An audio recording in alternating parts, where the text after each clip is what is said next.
All right, folks, this is Ketter with Cardhoarder bringing you, well, I guess it's match 3 of our my 4-game Grixis Delver series. We are, looks like, on the draw, and we've got a nice one here. We're going to keep this, a couple turn 1 threats. Some nice Ponder Brainstorm action. Our hope is our opponent is going to present us with, Alright, so duress off of UC makes me feel like he is just on the Storm plan. Yeah,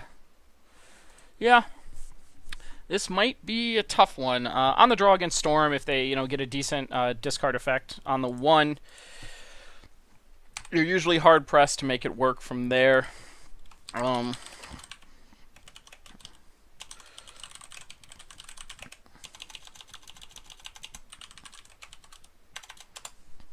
All right.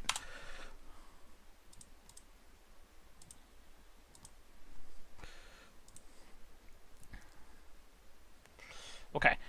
Hitting the Pierce really makes me want to just take a beat here. Give him one more turn. Definitely not gonna pop the Delta in case we're misreading what he's on, but it's very likely. Okay.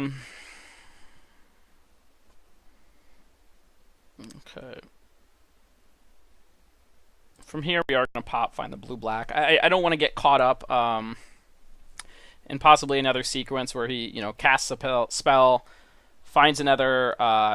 sorry. If I was to wait to pop the fetch, he could have a minor sequence where he plays second land, which is already an untapped source, goes to play Petal.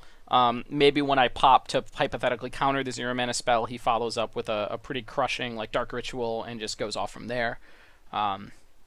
So I know I'm going to need the mana on my turn, and this right here is what we were looking for. I love Probe in this matchup. It's just going to give me... Yeah. So, going to copy this down real quick. And we'll take our card. Run out the Delver.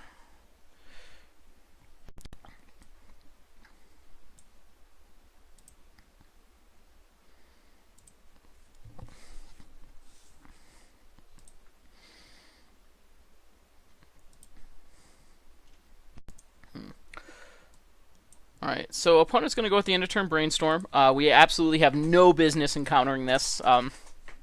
Storm is one of the few decks that can play this sequence and not just get basically viciously punished by the lack of card advantage, or the card advantage that you give up by giving away, your shuffle effect. I do think in some cases it is a misstep in that if they're not positive they can go off, they're really just kind of giving up a draw 3 versus, I think it becomes a cantrip at that point, which is just not really what you're looking for.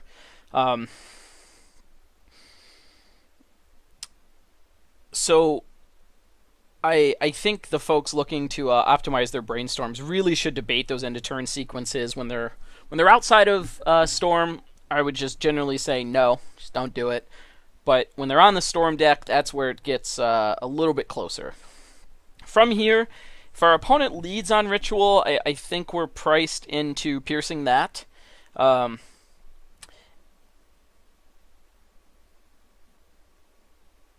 the same time, we could just pierce the second Ritual. Like, let him have the first. This is going to put 3 in the pool. We counter the second one, he goes to 1.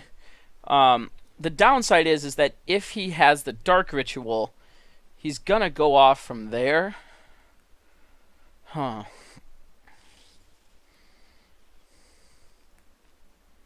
Okay. It's a little shaky from here, but if he has the Dark Ritual, we still have Brainstorm to pop for something else. Alright, well, unfortunately we give him the Duress. He's going to Duress away our Spell Pierce. Then when he tries to cast the next spell in the sequence, we're priced into Brainstorming blind. We'll be able to set up the Delver flip, but if we don't see Force of Will, we are in some serious trouble. I think he'll also run out the LED while he has the 2 mana in the pool. That will ensure that it resolves Sans Force. Okay, so I do think that's a misstep on his part. I'm pretty sure this is, the game where he's just going to go all in, try to make this happen now. And yeah, unfortunately, he is going to be able to make that happen regardless. So let's go Ponder, Brainstorm, Ponder on top.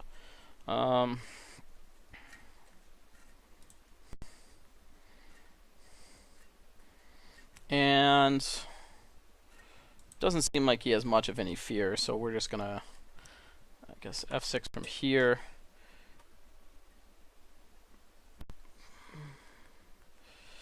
Alright, well, let's get lucky.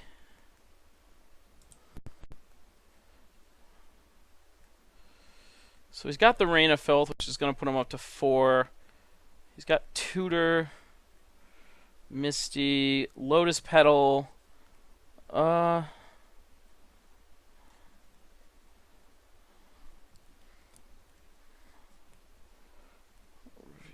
he's got Petal, Petition, LED, Infernal Tutor, Ponder, Rain of Filth, Grim Tutor. I think he's... I don't know if he realizes that he's pretty safe here. I mean, I guess we could still have hit the days, and he might be debating if he's supposed to find a way to play around that. So he's going to sit there. Yeah.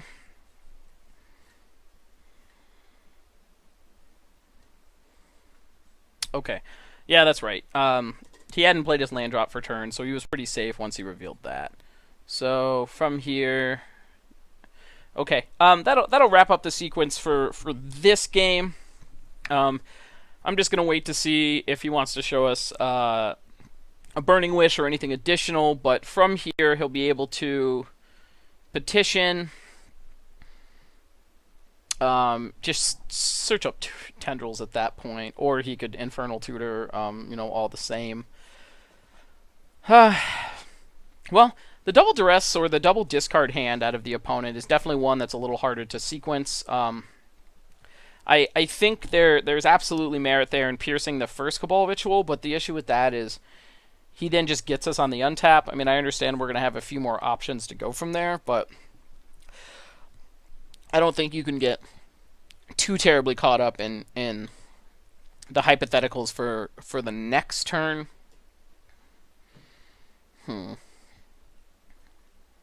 Yeah, this is at its core exactly what I expect out of Legacy. A wonderful series of difficult decisions to make. In retrospect, it's very easy to say this was better than that and that was better than this. But in the moment, I think it really forces you to think very, very closely about your various evaluation methods of how a matchup goes. And then you just kind of run with it from there. So this matchup, the higher cards here, Bolts, Anglers, Dismembers, all make perfect sense. They're cards you don't really care for. I know some folks will end up leaving in the Bolts, with the thought of increasing the clock, but it's only good when you're actually killing them with it. Every other situation, it is medium to extra bad, where the sideboard cards we're getting access to are fantastic. Pyroblast, usually you just fire it off on the first Ponder or good Brainstorm you see. Surgicals and Cabals do a lot of positive work for us, and then the Engineered Explosive is with the hope of forcing him to pop an LED earlier than he'd want to, or if the opponent casts an LED and then goes to untap, or passes the turn, it gives you another sequence there. But the two cards that I set off to the side were something that I have been messing with a little bit, and I'm actually very happy with what it does for the matchup. Wasteland is a card that one copy, sometimes comes into relevance against Storm, but to say that multiple copies are really very, very good, is really just a pipe dream. You're only going to get a good chance to blow up one of their lands, and if they get the sequence they want, they'll never show you a non-basic. And they're well aware of what Wasteland does. That's one of the few ways they kind of give up a free victory in this matchup.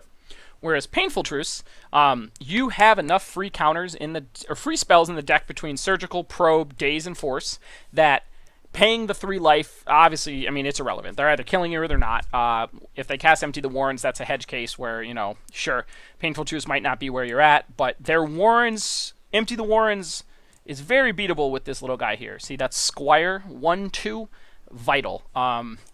So I've been making this swap, boarding out the 4th Wasteland, bringing in the Truths, because when you spend the early game trading with cards like Therapy and Pyroblast, and you want to cast your Ponders fairly aggressively, it is nice to have the ability to restock a few cards and let you ride out your slightly slower threats, be it Deathrite Shaman or Delver of Secrets. So let's go to game number 2. Let's see who we're playing against. I always forget. Okay, good deal. There is one Storm player that plays Legacy that I cannot beat to save my life. He has topped me a million times. He has just done everything I could ever not want to happen, and he does it with frequency. Okay, so this is a great point for me to talk about here. So I am going to have to crack this. I'm going to have to crack this and probably get red. The downside is if I go and get red and I draw any black spells, I am hurting. I understand I'm going to cast a Ponder afterwards, but these are the small things, the small edges that if you keep aware of them and you make sure you're cognizant of all the things that they do, I really think it pays off in the long run. Now, the downside. 1, 2, 3. So I'm actually. This is a wonderfully deep Ponder here. I actually want to put the Polluted Delta. I'm actually going to put it second, but I don't want to put the Force in my hand. Well, I do have the other Force. So, yeah, that's actually a good point. I'm going to go Force Delta here. I want to actually land Young Pyromancer as quickly as possible. I mean, there is some merit to Deathrite Shaman being in the mix, but,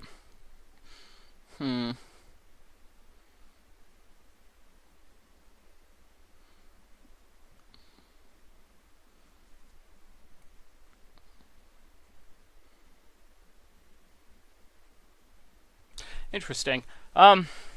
So where I'm sitting here is, do I want to leave myself the availability to be able to cast Deathrite Shaman on the 2? That is the downside of me finding Volcanic Island, or do I want to play for the opportunity to have a Wasteland? Now, I just talked about how medium impact Wasteland can be. Okay, I'm actually going to end up putting the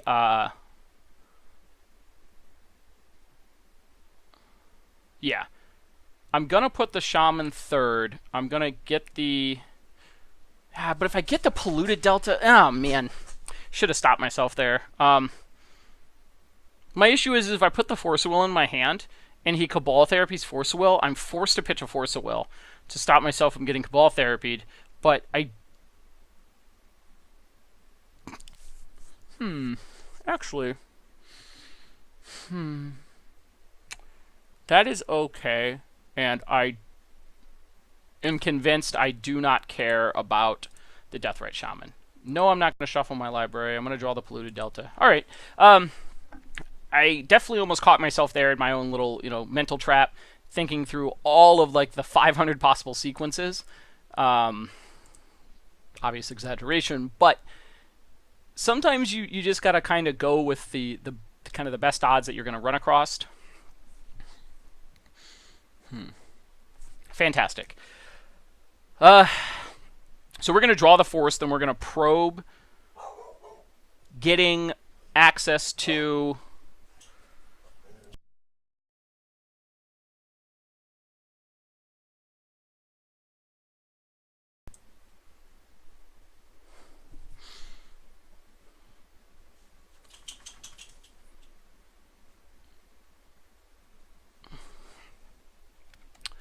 All right.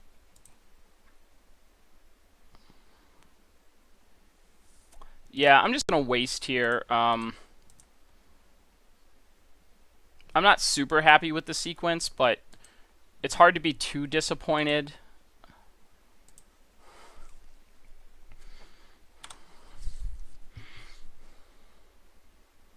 I wonder if it's a better line there to run out the Pyromancer, probe him, get the info, and then from there, just try to beat him with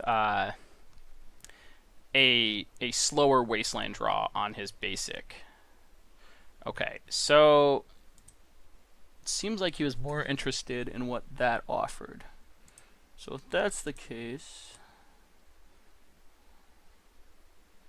I don't want to brainstorm here. I don't think there's anything else we really need to get access to.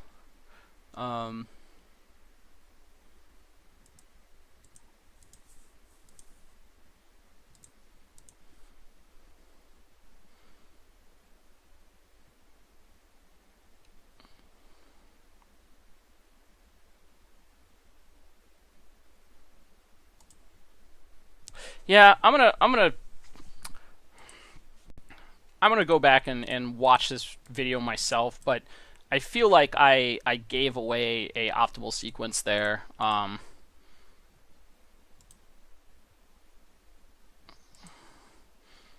possibly keeping that Deathrite Shaman. Yeah, and I'm probably gonna get punished here. Print screen that, and let's get this pasted over. For those who didn't watch one of the earlier videos, please, folks, Magic Online, Alt, print screen, select for the specific window, and then copy and paste that onto MS Paint, and you've got access to whatever it was your opponent was trying to do. We did get bailed out in the slightest by drawing another blue card there, but I think the balance that I'm trying to achieve with casting that probe there is the pressure is really worth it.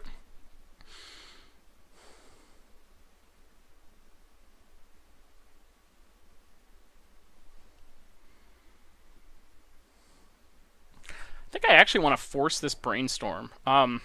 So my thought behind that is it's going to put another little bit of damage on the board. If he wants the therapy to try to take the other force, it's going to force him to then use the Lotus Petal if he wants to Echoing Truth. And I don't think I want to give him the ability to shuffle away some of his slightly less effective cards. No, we'll let that resolve. I'd be happy to Pyroblast that, but I do think it would have been a little greedy to use one of my two forces there. If he tries to Cabal Rituals, or sorry, Therapy us, we'll force that, and then we'll force his follow-up spell. So, opponent has perfect information now, which is unfortunate. The fortunate part is that perfect information includes double Force of Will. So, I think the desire to get the Pyro down is going to help us in that regard. While it's not necessarily going to lock up the game by any means, it is going to make it where our opponent has to grind through two of these. So we'll probably force pitch Brainstorm, give us the access to Ponder. Okay. The thought there as well is pitching the Brainstorm is in itself, without a fetch land, etc. It has a much lower application. From here, I'd be happy to trade the Lotus Petal for 2 elemental tokens. I don't think my opponent will give me that chance.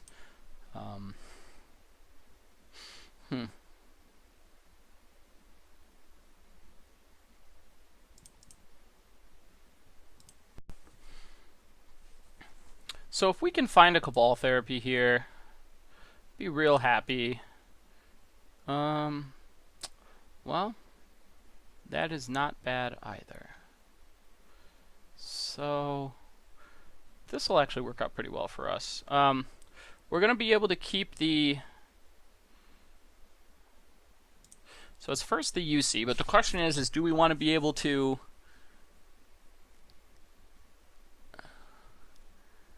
have access to Days pitched. We're not going to see another card the following. Oh, we are, because we're going to Flooded Strand away. I'm actually going to go force Days, no shuffle, hold the Days, play the Flooded Strand, run out this dummy, undo that, there we go. Okay. Once again, apologies, for the whole wanting to resequence my lands, but I'm trying to get myself on board with this Moto client. Regardless of what the general consensus is from folks, and they talk about how bad it is, with interfacing and stuff, it is still the best way to get a chance to play Magic and prepare for your paper tournaments. And right now, my big emphasis is trying to develop myself as a player and to further my knowledge pool in regards to technical play. Part of that, I believe, comes from a desire to learn all of the ins and outs of a respective deck and not just be writing, kind of a general, like, oh, this is a pretty good plan, let's just fly by the seat of my pants. With that, I am paying close attention to all the little things I'm doing, and the Magic Online client and, purchasing cards through Cardhoarder, etc., really brings that whole concept together. Yes, sure, we're talking about, let's see, from there, okay. So I really do want this second force. I want access to slightly more counter magic. 2 spells versus 1 is a big deal. And this is still a 2-turn clock? Yeah, this is great. Okay, so if he wants to do that, let's just daze it.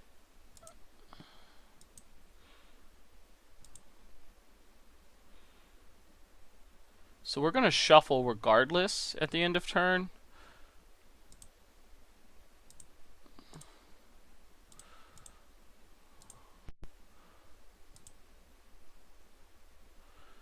So there's definitely some merit there for letting that resolve and trying to get him the next turn with just having the 2 counters up. But that takes us from a 2-turn clock and puts us back on something a little more reasonable. I'm going to lose the mana, which is fine. In the end, the matchup is about trading your resources just well enough to be able to deal him 20 points of damage. I think we're setting ourselves up for a really high possibility of that happening here. I would talk about how, even holding up the Deathrite Shaman and the like is really going to come into play.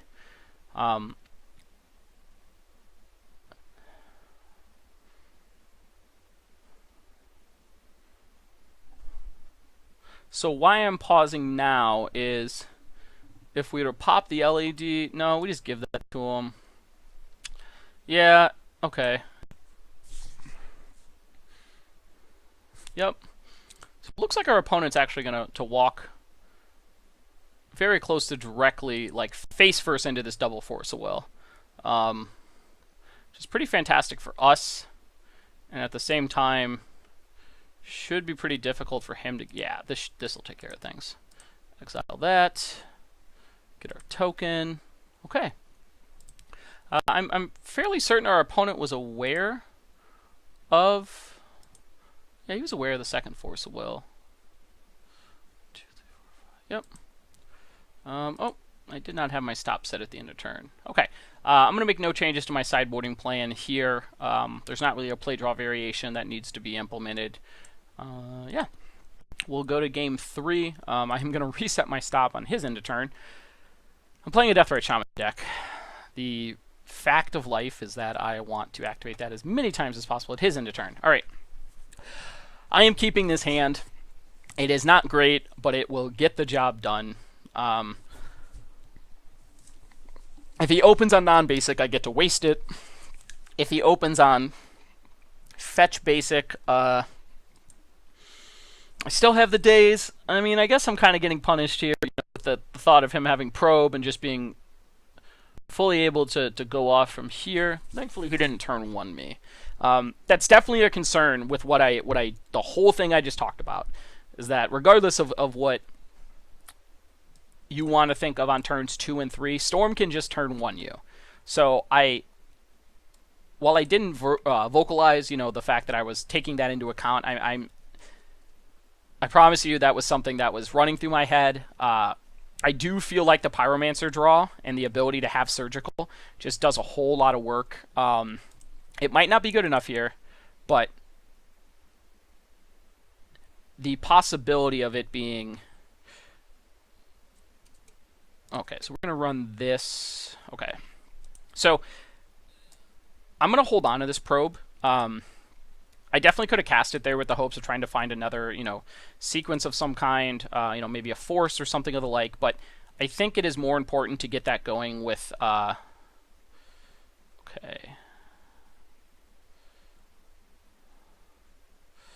So if he duresses here, yeah, and this is definitely an issue on my half. The realization is that if he casts the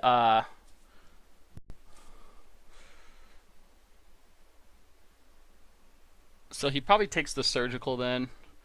Well, yep.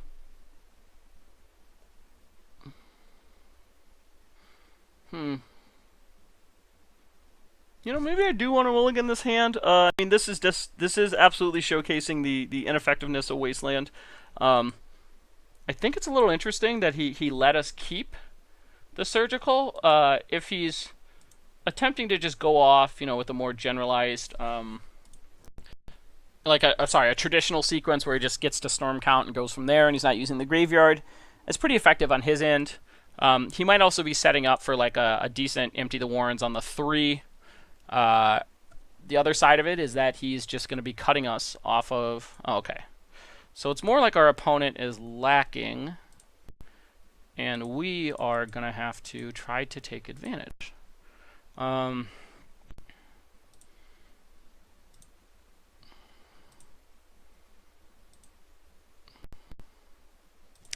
Well, whatever he was lacking, he's probably got in spades now.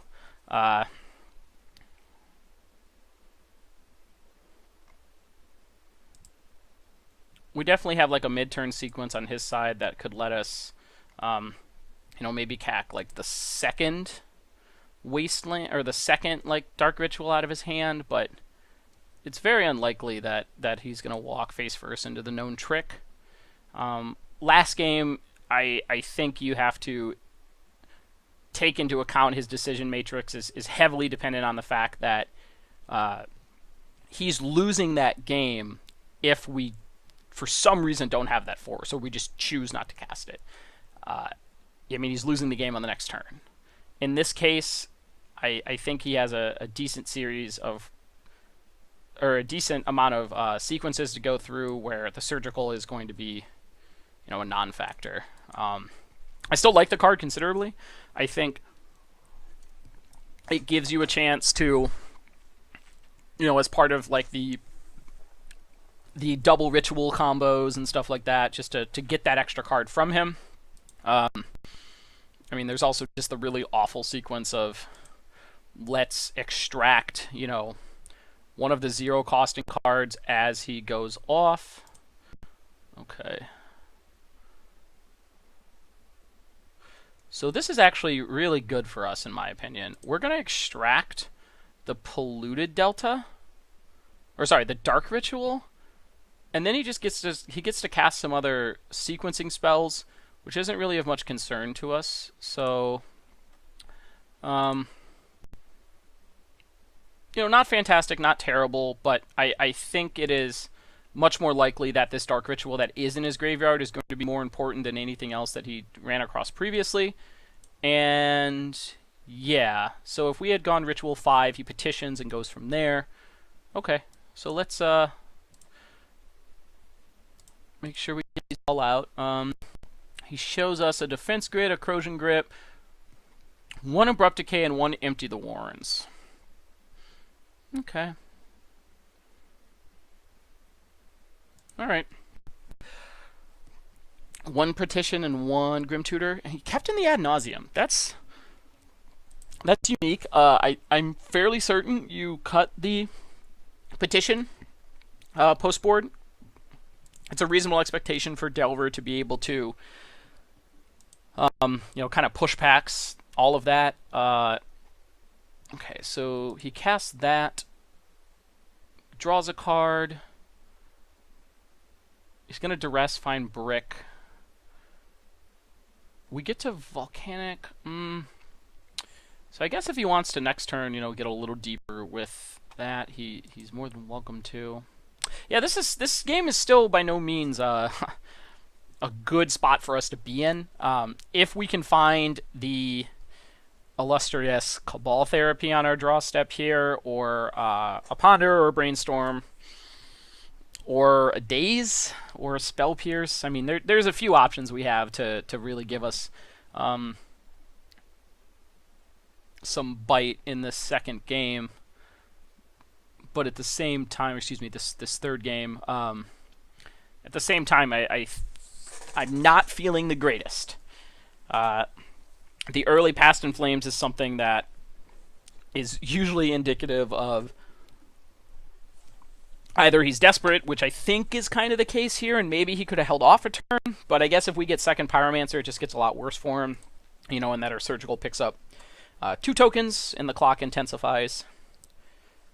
Yeah, this looks to be the end of what he's going to be able to do. He did bottom with both of those. Oh, so just getting rid of the cards off the Brainstorm. Cabal Therapy 1 time. Well, it's not a Cabal Therapy, but it is enough to keep us in this. So we're going to Brainstorm.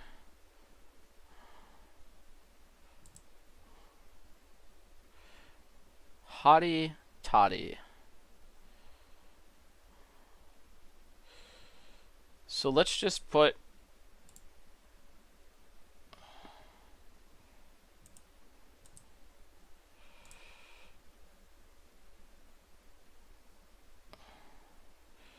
I'm actually going to put both of these back, shuffle them away, Volcanic, try to find either that Cabal Therapy or, yeah.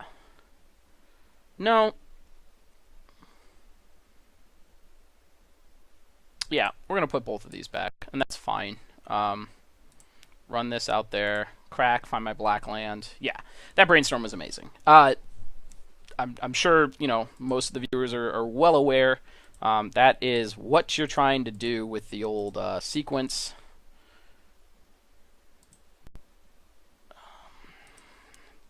Let's hope we don't 3-card blue brick here.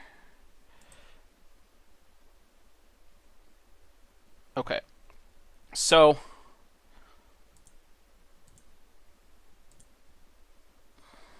no. I am confident in that me naming a couple cards here should so I think I want to name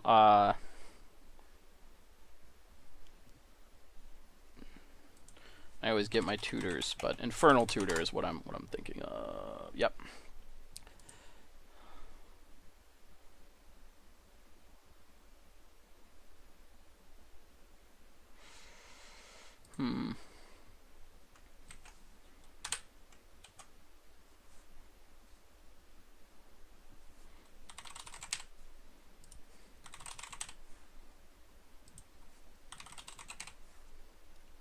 We'll start with Infernal Tutor. Nah. Let's go Lion's Eye Diamond.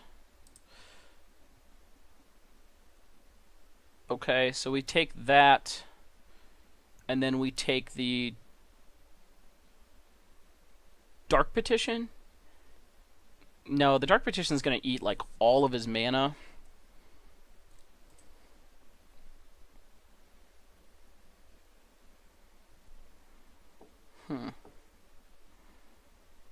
Alright, let's get our attack in. Yeah, we're going to take one of the tutors there.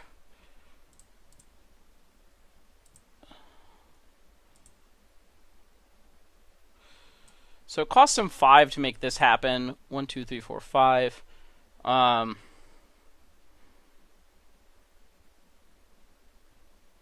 Actually, need to think through this real quick. Okay, so we're gonna cast this now.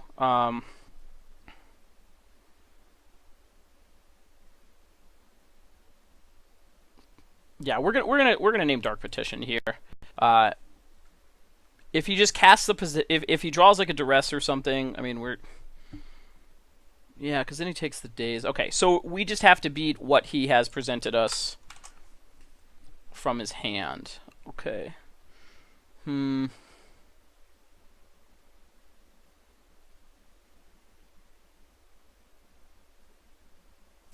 if he goes 2, that's 5.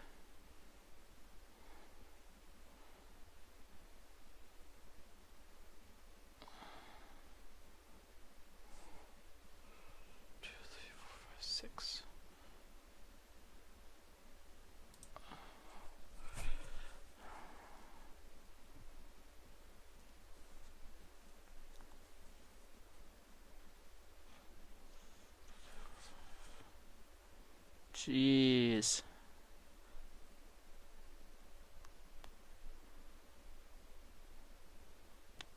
Sorry, I am thinking through this, and I am probably going to eat up like a minute or 2 o'clock here. So the thoughts that are going through my head is I know he has Ritual, Misty, Infernal, Dark Petition, and then he has the Past in Flames in the graveyard. So he has no real big hits there, but if he goes Cabal Ritual, which will put 5 in his pool, and then he passes in Flames, which will put him down to 1 in the pool. He then Rituals a second time, goes to 6. Dark Petition is fine. Yeah, okay. So we're gonna name Dark Petition. My thought is that with that, Infernal is something that is gonna have to work in a couple different ways to make it playable. I don't think he can cast both of those and have a good sequence here.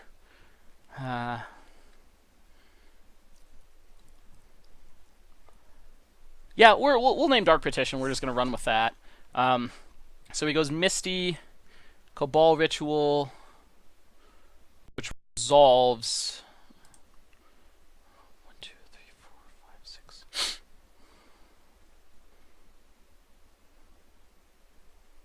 Okay.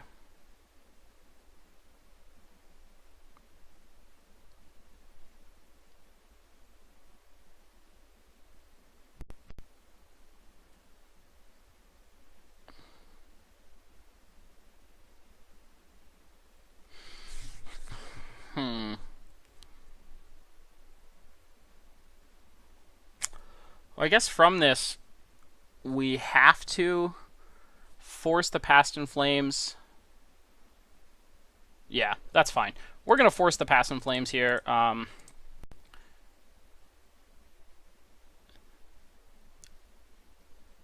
If he's able to dump his last card and get a kicked Infernal Tutor, I don't know what his out is from there. Sure, absolutely. Okay, so he can't even leverage that Infernal Tutor for much, if any, value. So we're just gonna play this. I guess we'll waste the black source, and he's got to kill us with a single card off the top. All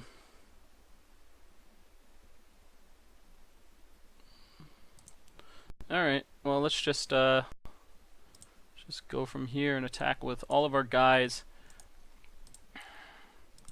This is definitely another game where, I mean, I'm a good amount in, and I am still absolutely learning things at every turn. As much as I am not a huge fan of the formats when you just get to play whatever it is you want, these massive card pools, the game or the format tends to narrow down to a smaller subset of cards.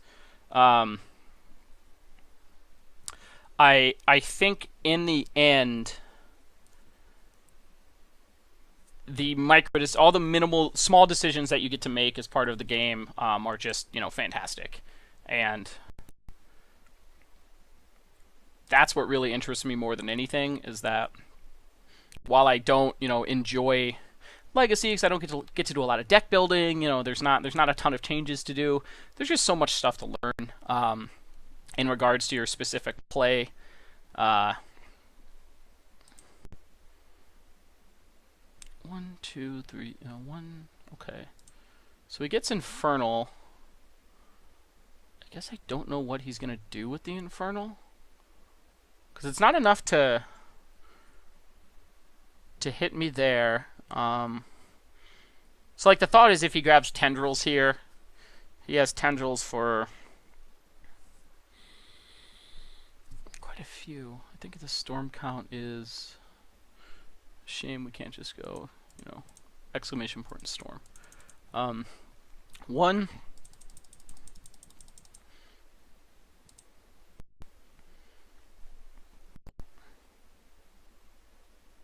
Okay. All right. That was a good game. I definitely think there's a few decision points there in regards to the Cabal Therapy, and then possibly the keep in that game. That was a little dicey. I mean, I was more or less keeping a 6 there with the double Pyromancer, and I now acknowledge that. But the name of the game really is development and trying to figure out how I can improve my decision making process while going with the constraints of the clock. I mean, I got 4 minutes left on there.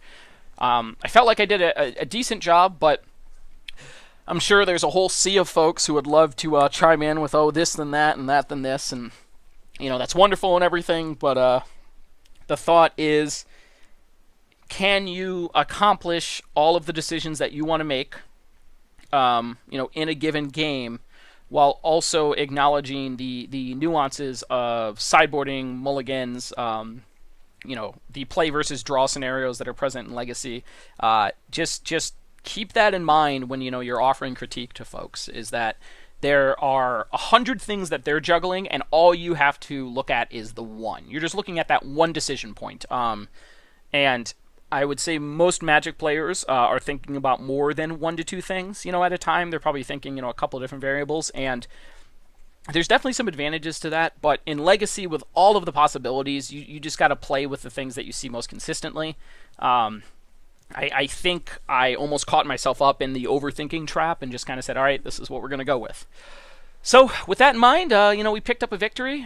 We've got one more match following up this one, and hopefully we can end up with our 3-2. Nice thing about the Legacy Leagues, if you're playing above average with that 3-2 record, you're going to break even. While that's not a way to really get ahead, you get the chance to play Legacy over and over and over again. And as far as a format to kind of jumpstart your Magic deductive reasoning and your overall game theory grasp, I will have to say that Legacy is quickly becoming my favorite method of making that happen.